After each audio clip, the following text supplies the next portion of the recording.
Vamos dar prosseguimento à nossa palestra complementar Estresse e Ansiedade e a Vida com Deus.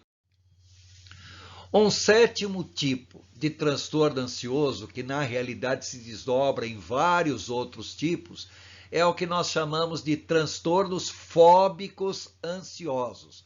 Fobia quer dizer medo. Então, os transtornos fóbicos ansiosos. Quando a ansiedade e o medo são desencadeados por situações específicas, as quais não apresentam perigo real. Observe que na síndrome do pânico, a pessoa sente medo sem ter uma causa desencadeadora do medo. Nos transtornos fóbicos ansiosos, a pessoa sente medo, sim, mas medo de coisas específicas, que nós já falaremos a seguir. O que interessa?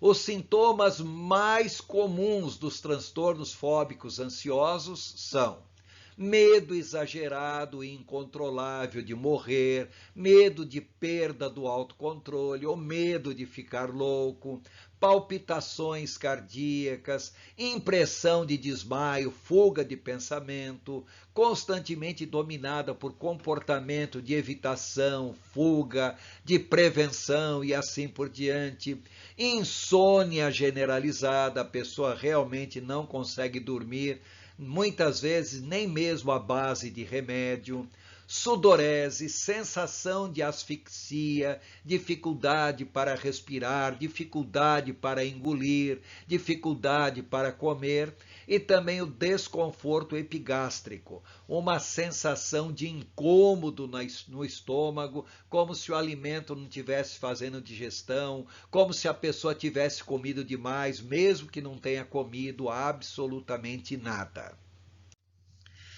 Entre os chamados transtornos fóbicos ansiosos, nós temos que destacar primeiramente a sociofobia ou fobia social.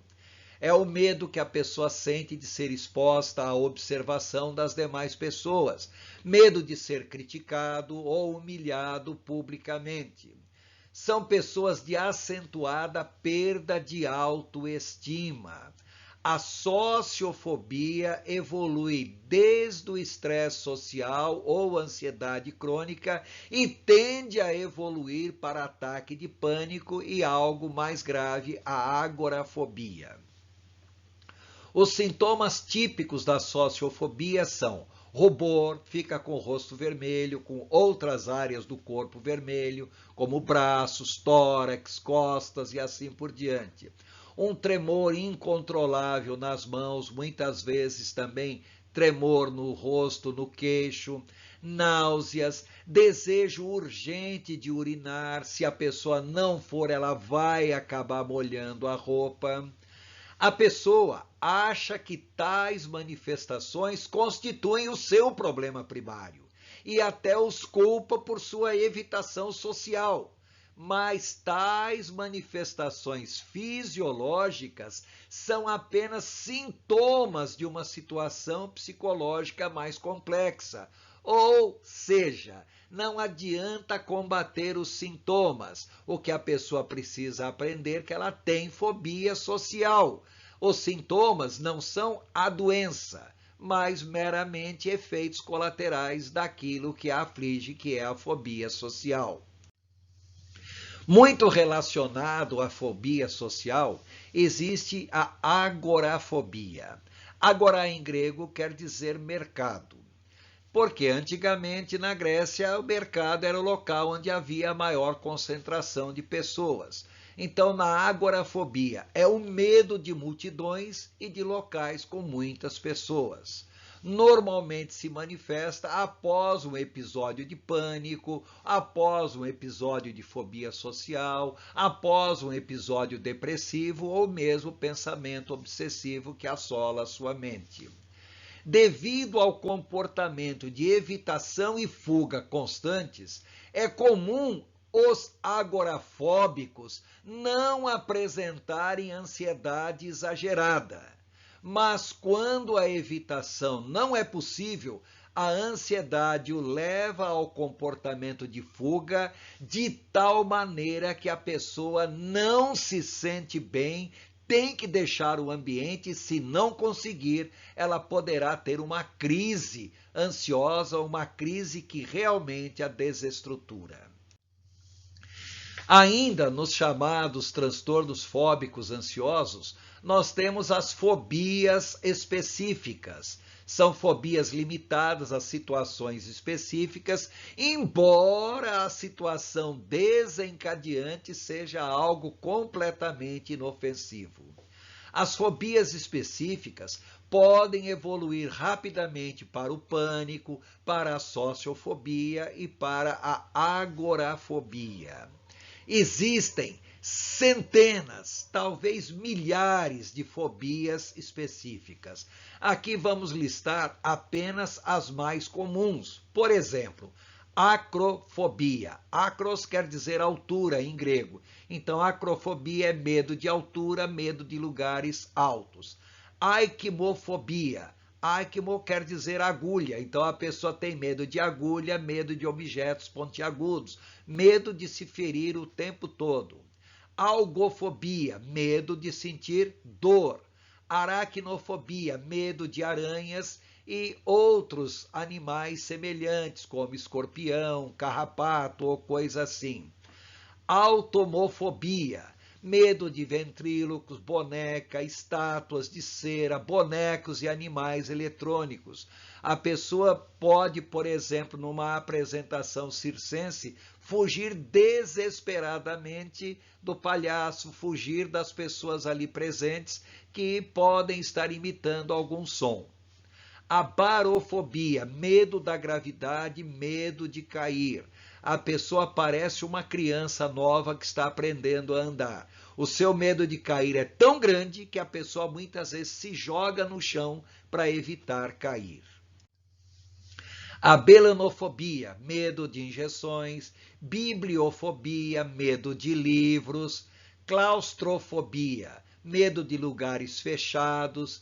Criptofobia, medo de lugares e espaços pequenos. Emetofobia, medo de vomitar, medo de vômito, medo que as pessoas venham a vomitar perto. A eridrofobia é o medo do suor. A eritrofobia é o medo de ficar ruborizada, medo de ficar vermelha diante dos outros. A hematofobia, medo de sangue, medo de ferimentos. A loquiofobia, medo do parto em si, muito comum em mulheres que tiveram uma gestação muito difícil e temem demais o parto, ou mesmo mulheres que tiveram exemplos na sua família de pessoas que vieram a morrer em parto. A lutrafobia é medo dos outros, é medo de conviver com os outros. A manifobia ou lissofobia é o medo de ficar louco, medo de loucos, medo de chegar perto de um lugar que seja entendido como um hospício ou coisa assim. Temos ainda a microfobia, medo de micróbios e germes, de tal maneira que a pessoa se sente o tempo todo que poderá ser contaminada. Necrofobia, medo dos mortos, medo de cemitério, medo de caixão de defunto e medo de tudo que possa ser associado à morte. A nictalofobia ou escotofobia, medo da noite. A pessoa não consegue ficar em ambiente escuro, principalmente no entardecer. A pessoa já entra em casa, acende todas as luzes, porque não consegue lidar com aquele momento do escurecer. A nosofobia é o medo de contrair alguma doença grave. Oclofobia, medo de multidões, muito semelhante à agorafobia. Ombrofobia é medo de chuva, medo de tomar banho de chuva, medo de relâmpago, medo de trovões, medo de tempestade. Associou a chuva, a pessoa entra num pavor generalizado. A quenanfobia é medo de escuridão e lugares escuros, muito associado àquilo que nós chamamos de nictalofobia ou escotofobia. A citiofobia é o medo de comer. Tanatofobia é o medo da morte, medo de morrer, muito associado à necrofobia. A diferença é que agora a pessoa sente medo da morte em relação a si mesmo. Temos ainda a zoofobia, medo de animais, em especial cobras, ratos, aranhas, insetos, cães, gatos, ou seja, qualquer animal é motivo para que a pessoa fique desestruturada.